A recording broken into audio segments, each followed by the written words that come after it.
ಚಿತ್ರದುರ್ಗ ನಗರದ ಹೋಟೆಲ್ ಓಜಸ್ನಲ್ಲಿ ನಡೆದ ಚಿಂತನ ಮಂಥನ ಕಾರ್ಯಕ್ರಮದಲ್ಲಿ ಎಸ್ಸಿ ಎಸ್ಟಿ ಹಾಗೂ ಒಬಿಸಿ ಸಮುದಾಯಗಳ ಮೀಸಲಾತಿ ಹಕ್ಕುಗಳು ಮತ್ತು ಸಮಗ್ರ ಅಭಿವೃದ್ಧಿ ಕುರಿತಾಗಿ ಆಳವಾದ ಚರ್ಚೆ ನಡೆಯಿತು. ಸಮಾಜದ ಹಿಂದುಳಿದ ವರ್ಗಗಳ ರಾಜಕೀಯ, ಸಾಮಾಜಿಕ ಹಾಗೂ ಆರ್ಥಿಕ ಸಬಲೀಕರಣದ ದಿಕ್ಕಿನಲ್ಲಿ ಸ್ಪಷ್ಟ ಕಾರ್ಯಯೋಜನೆ ರೂಪಿಸುವ ಅಗತ್ಯವನ್ನು ವಕ್ತಾರರು ಒತ್ತಿ ಹೇಳಿದರು.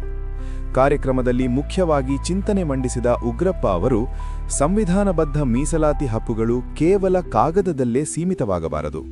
ಶಿಕ್ಷಣ ಸಂಸ್ಥೆಗಳು ಹಾಗೂ ಸರ್ಕಾರಿ ಉದ್ಯೋಗಗಳಲ್ಲಿ ನಿಜವಾದ ಅನುಷ್ಠಾನವಾಗಬೇಕು. ಮೀಸಲಾತಿ ಶೇಕಡವಾರು ಮಾತ್ರವಲ್ಲ, ಅದರ ಪರಿಣಾಮಕಾರಿ ಜಾರಿಯೂ ಈಕ್ವಲಿ ಮುಖ್ಯ ಎಂದು ಹೇಳಿದರು. ಸರ್ಕಾರಗಳು ಹಿಂದುಳಿದ ವರ್ಗಗಳ ಕಲ್ಯಾಣ ಯೋಜನೆಗಳನ್ನು ಘೋಷಿಸುವುದಷ್ಟೇ ಸಾಕಾಗುವುದಿಲ್ಲ, ಅವುಗಳ ಸಮರ್ಪಕ ಅನುಷ್ಠಾನ ಹಾಗೂ ಮೇಲ್ವಿಚಾರಣೆ ಅತ್ಯಗತ್ಯ ಎಂದು ಅವರು ಅಭಿಪ್ರಾಯಪಟ್ಟರು. ಕಾರ್ಯಕ್ರಮವನ್ನು ಲಕ್ಷ್ಮೀಸಾಗರ ರಾಜಣ್ಣ ಮತ್ತು ಆನಂದಪ್ಪ ಅವರು ಆಯೋಜಿಸಿದ್ದರು. ಸಮಾಜದ ವಿವಿಧ ವಲಯಗಳಿಂದ ಭಾಗವಹಿಸಿದ್ದ ಮುಖಂಡರು ಹಾಗೂ ಕಾರ್ಯಕರ್ತರು ತಮ್ಮ ಅಭಿಪ್ರಾಯಗಳನ್ನು ಹಂಚಿಕೊಂಡು ಹಿಂದುಳಿದ ಸಮುದಾಯಗಳ ಶಿಕ್ಷಣ, ಉದ್ಯೋಗ, ಭೂ ಹಕ್ಕುಗಳು ಮತ್ತು ಆರ್ಥಿಕ ಸ್ವಾವಲಂಬನೆ ಕುರಿತು ಚರ್ಚೆ ನಡೆಸಿದರು. ಸಭೆಯಲ್ಲಿ ಮುಖ್ಯವಾಗಿ ಕೆಳಗಿನ ವಿಷಯಗಳು ಚರ್ಚೆಗೆ ಬಂದವು: ಮೀಸಲಾತಿ ವ್ಯವಸ್ಥೆಯ ಪ್ರಸ್ತುತ ಸ್ಥಿತಿ, ರಾಜ್ಯ ಮತ್ತು ಕೇಂದ್ರ ಮಟ್ಟದಲ್ಲಿ ಜಾರಿಗೆ ಇರುವ ಮೀಸಲಾತಿ ನೀತಿಗಳ ಅನುಷ್ಠಾನದಲ್ಲಿ ಎದುರಾಗುತ್ತಿರುವ ಸವಾಲುಗಳು, ಸಾಮಾಜಿಕ ಮತ್ತು ಆರ್ಥಿಕ ಅಭಿವೃದ್ಧಿ ಮಾರ್ಗಗಳು, ಶಿಕ್ಷಣ, ಕೌಶಲಾಭಿವೃದ್ಧಿ ಮತ್ತು ಸ್ವಯಂ ಉದ್ಯೋಗದ ಮೂಲಕ ಸಮುದಾಯಗಳ ಶಕ್ತೀಕರಣ, ಹಕ್ಕುಗಳ ರಕ್ಷಣೆ, ಸಂವಿಧಾನ ನೀಡಿರುವ ಹಕ್ಕುಗಳ ಬಗ್ಗೆ ಜಾಗೃತಿ ಮೂಡಿಸಿ ಅವುಗಳ ಉಲ್ಲಂಘನೆ ವಿರುದ್ಧ ಕಾನೂನು ಹೋರಾಟ ನಡೆಸುವ ಅಗತ್ಯ, ಸರ್ಕಾರದ ಯೋಜನೆಗಳ ಪ್ರಯೋಜನ ಮತ್ತು ಅನುಷ್ಠಾನ, ಹಿಂದುಳಿದ ವರ್ಗಗಳಿಗೆ ಉದ್ದೇಶಿಸಿದ ವಿದ್ಯಾರ್ಥಿ ವೇತನ, ಗೃಹ ನಿರ್ಮಾಣ, ಸ್ವಯಂ ಉದ್ಯೋಗ ಸಾಲ ಹಾಗೂ ಭೂ ಹಂಚಿಕೆ ಯೋಜನೆಗಳು ತಲುಪುವಿಕೆಯಲ್ಲಿ ಇರುವ ವ್ಯತ್ಯಾಸಗಳ ಕುರಿತು ಚರ್ಚೆ. ಸಭೆಯ ಅಂತ್ಯದಲ್ಲಿ ಹಿಂದುಳಿದ ವರ್ಗಗಳ ಏಕತೆ ಮತ್ತು ಸಂಘಟಿತ ಹೋರಾಟವೇ ಹಕ್ಕುಗಳ ಭದ್ರತೆಗೆ ದಾರಿ ಮಾಡಿಕೊಡುತ್ತದೆ ಎಂಬ ನಿರ್ಧಾರ ಕೈಗೊಳ್ಳಲಾಯಿತು. ಮುಂದಿನ ದಿನಗಳಲ್ಲಿ ತಾಲೂಕು ಮತ್ತು ಜಿಲ್ಲಾ ಮಟ್ಟದಲ್ಲೂ ಇಂತಹ ಚಿಂತನ ಮಂಥನ ಸಭೆಗಳನ್ನು ಆಯೋಜಿಸಿ ಸಾರ್ವಜನಿಕರಿಗೆ ಜಾಗೃತಿ ಮೂಡಿಸುವ ಕಾರ್ಯಕ್ರಮಗಳನ್ನು ಕೈಗೊಳ್ಳುವ ಬಗ್ಗೆ ಸಭೆಯಲ್ಲಿ ನಿರ್ಧಾರ ಕೈಗೊಳ್ಳಲಾಯಿತು.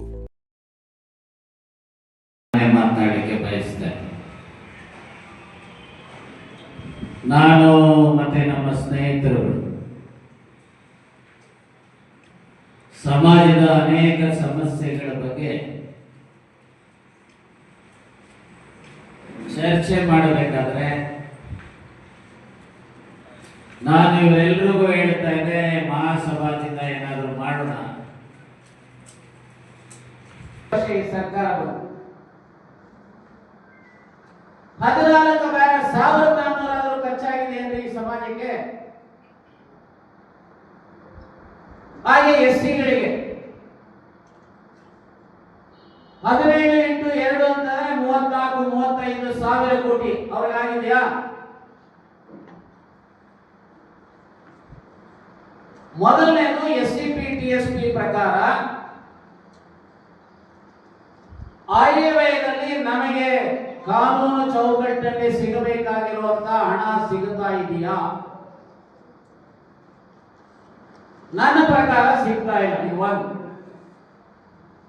ಹಾಗಾದ್ರೆ ಸಿಗಬೇಕಾದ್ರೆ ನಾವೇನು ಮಾಡಬೇಕು? ಇದಕ್ಕೆ ನಿಮ್ಮಿಂದ ಉತ್ತರ ಬಯಸ್ತೇನೆ. ಎರಡನೇದು ನಾವು ಕೊಟ್ಟಂತ ಹಣದಲ್ಲಿ, ಈ ಉದಾಹರಣೆಗೆ ಮಹರ್ಷಿ ವಾಲ್ಮೀಕಿ ನಿಗಮ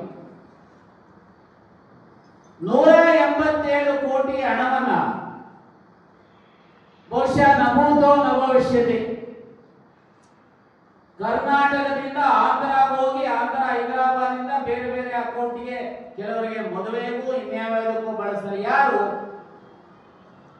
ಕೆಲವರು ನಮ್ಮವರೇ ಇದರಲ್ಲಿ ಸೇರ್ತಾರೆ. ಆದ್ರೆ ಯಾರಾದರೂ 187 ಕೋಟಿ ಈಗ ಅವ್ಯವಹಾರ ಆಗಿದೆ ಅಂತ ಹೇಳಿದಾಗ ಚಂದ್ರಶೇಖರ್ ಡೆತ್ ನೋಟ್ ಬರೆದ ನೆಕ್ಸ್ಟ್ ಡೇ ಸತ್ತ ಥರ್ಡ್ ಡೇ ಮುಖ್ಯಮಂತ್ರಿಗಳ ಗಮನ ಸೆಳೆದು ಪತ್ರ ಬರೆದು ಅದನ್ನು ಎನ್ಕ್ವೈರಿ ಮಾಡಿಸೋದಕ್ಕೆ ಇನ್ಸಿಸ್ಟ್ ಮಾಡ್ತಾರೆ. ಅವರಿಗೆ ಆಲ್ಟರ್ನೇಟಿವ್ ಹಣ ಕೊಡ್ರಿ. ಇಲ್ಲಿವರೆಗೂ ಯಾವ್ದಾದ್ರು ಚಿತ್ರದುರ್ಗದಲ್ಲಿ ಟ್ರ್ಯಾಕ್ಟರ್ ಯಾರಿಗಾದ್ರೂ ರೈತರಿಗೆ ಸಿಕ್ಕಿದೆಯೇನಪ್ಪ? ಪವರ್ ಟಿಲ್ಲರ್ ಯಾರಿಗಾದ್ರೂ ಸಿಕ್ಕ? ಎಷ್ಟು ಜನ ಮಕ್ಕಳನ್ನ ವಿದೇಶ ಪ್ರವಾಸಕ್ಕೆ ಶಿಕ್ಷಣಕ್ಕೆ ಕಳಿಸಿದ್ದಾರೆ? ಎಷ್ಟು ಜನ ಮಕ್ಕಳಿಗೆ ಸ್ಕಾಲರ್ಶಿಪ್ ಅನ್ನು ಆನ್ ಟೈಮ್ ಕೊಟ್ಟಿದ್ದಾರೆ. ನಮ್ಮ ಮಕ್ಕಳಿಗೆ ಇನ್ಕಮ್ ಲಿಮಿಟ್ ಇರೋದು 2 ಲಕ್ಷ. ಆದರೆ ಎಕನಾಮಿಕಲಿ ವೀಕರ್ ಸೆಕ್ಷನ್ ಯಾರು ಬ್ರಾಹ್ಮಣರಿದ್ದಾರೆ, ರಜಪೂತ್ಸಿದ್ದಾರೆ. ವರದಿ ಪ್ರೇಮ್. ನಮ್ಮ ಚಾನಲ್ ಅನ್ನು ಫಾಲೋ ಮಾಡಿ, ಸುದ್ದಿ ಶೇರ್ ಮಾಡಿ, ಸಬ್ಸ್ಕ್ರೈಬ್ ಹಾಗೂ ಲೈಕ್ ಮಾಡಲು ಮರೆಯದಿರಿ. C town news. ಧನ್ಯವಾದಗಳು.